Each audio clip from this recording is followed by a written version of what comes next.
Marami, lahat ng pangangailangan, our need, the people is this, there, the school, university, hospital. Bukod doon ay malapit ang palengke, malapit ang pasyalan. Siguro sa kahirapan, pag wala nang kakainin, iisipin, uutang, doon lang umiikot. Na wala talaga silang mapagkunan talaga ng kanilang pangangailangan sa kanilang pamumuhay. Kaya magtatrabaho sila, mga malaking kumpanya, hindi sila makapasok dahil sa kanilang edukasyon na hindi nila katapos. Kaya ang simpleng pamumuhay ng tao ay dumarating sa punto na pag wala talaga, ay yun kasi pinaka madali na pamamaraan nila sa isip nila na mangutang ng mangutang. Hindi pa nakakabayad, uutang ulit. Parang ganun ba na pag may kinita, ibabayad, tapos uutang uli. Ganon lang umiikot na yung cycle ng buhay nila na yung need nila hindi na bibigay kasi sobra-sobra na yung utang nila. Kaya ganun lang, ulit-ulit lang, patong-patong na lang yung utang hanggang malubog sila. Yun lang naman layunin namin, yung makatulong sa aming sa komunidad saka sa aming membro para doon. Hindi lang kasi tayo lagi spiritual. Alam natin, we need ng community ay physical. Di ba? Kaya na-establish ang store para makatulong sa nila. But now there is a little store. This is 6 pesos, 9 pesos, 10 pesos.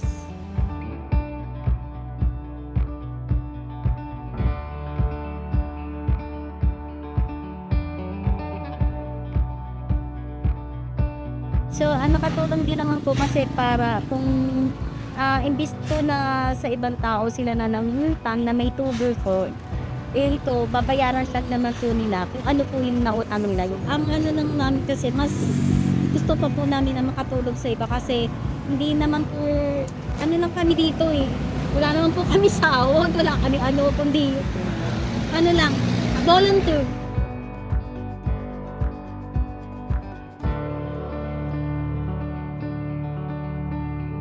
We save money, separate.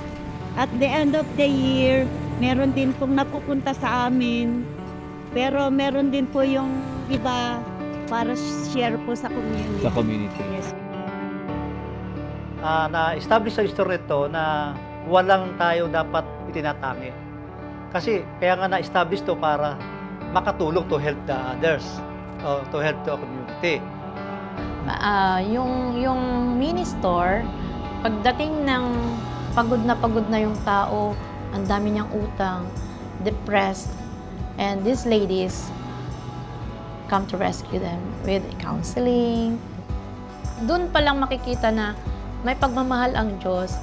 God loves us and we want to share that love to you. Paano natin mapapadama yung pag-ibig ng Diyos kung panay salita lang tayo? Kapag sinabi natin mahal natin ng Diyos, dapat with action. Di ba? Kasi kung panay lang tayo verbal, panay tayo salita lang, wala naman tayo sa action, useless. Di ba? Yun lang siguro na kailangan natin na kung mahal natin ng Diyos, ipakita natin sa gawa, hindi lang sa salita.